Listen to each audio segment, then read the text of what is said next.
What's up guys and girls, it's Marshy Monkey here and welcome back to my channel.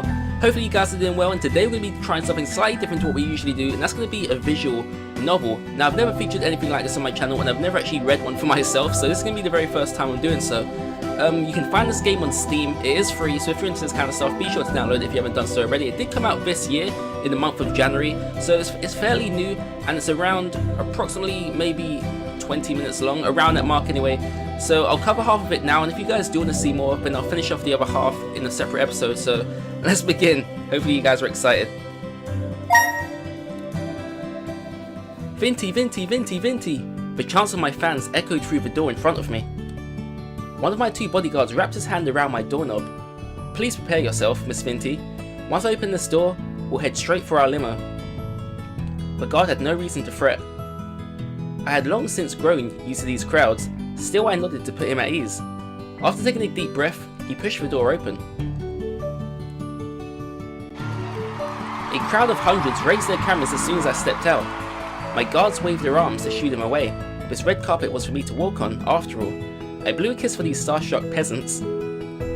Miss Vinty, please let us hurry, my bodyguard said. Too bad for him, I strutted along like a model on a catwalk. A group of reporters managed to worm through the crowd. We now tiptoed over my guards in hopes of scoring that exclusive. Vinty, how does it feel to have won another Calligrapher of the Year award? A reporter asked me. Before I could answer, another dozen people shouted over each other, hoping for my attention. I'm not entirely sure what a calligrapher is, but I think it's like a copyist of some sort. I think it's to do with art, if I'm correct, maybe I'm not, but I think it's along those lines. But yeah, let's continue. Vinty, may I get a photo with you? Can you sign some autographs for my kids? And two for me, of course. I can't believe I'm standing this close to Vinty. My fans stamped their dirty shoes all over the red carpet. Finally, my bodyguards pulled out their pepper sprays to keep these fans in check. A young male reached in my direction despite having the spray aimed at his face, rather admirable for a peasant. I extended a hand for this male fan to kiss. Unfortunately for him, he fainted at the sight of my purpley polished nails. I reached my limousine at last. The bodyguard opened the door for me, and as I climbed in, my training fans snapped as many photos as they could. Miss Vinty, Miss Vinty! The crowd chanted as my car window pulled up. How odd, they never referred to me as Miss. Oh, my graceful presence must have been too much for their sanity. These poor things. Miss Vinty, Miss Vinty! ... Wait. ... never means a good thing, and I think that may have been a dream, so here we are in reality. Oh. Well, I had fun while it lasted. At least I got to ride in the limousine for a good 30 seconds.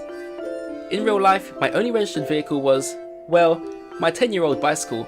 My apartment had no space for a car anyway.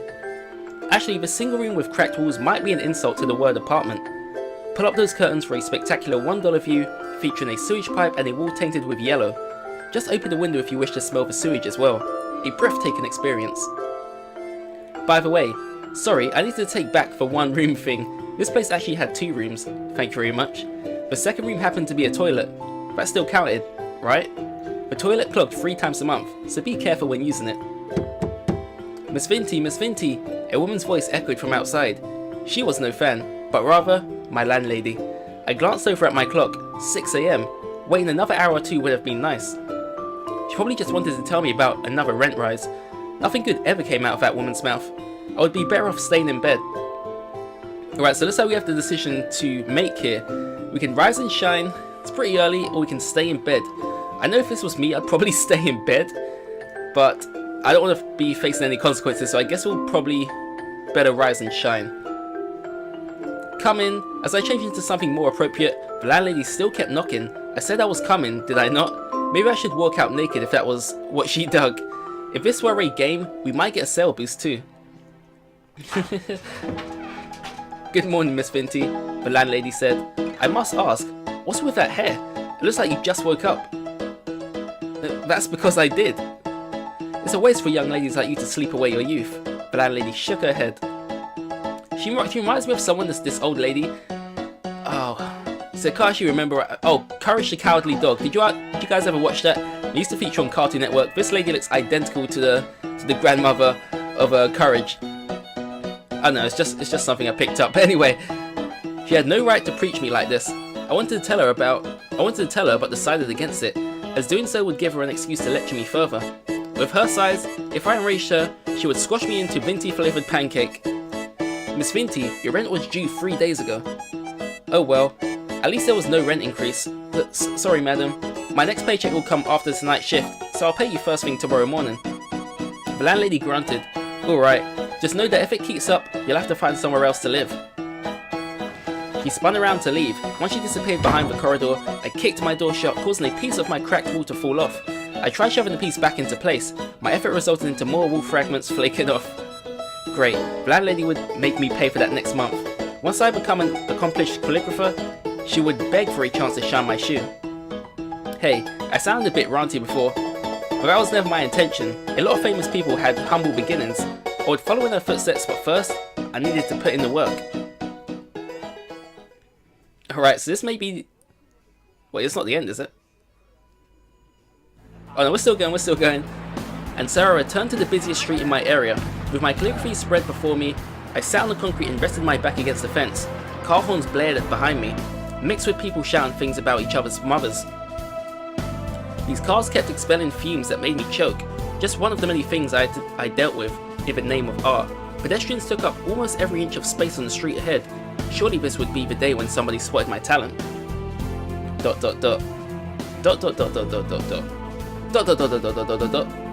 As always, no one afforded me anything more than a passing glance, and my will soon dwindled.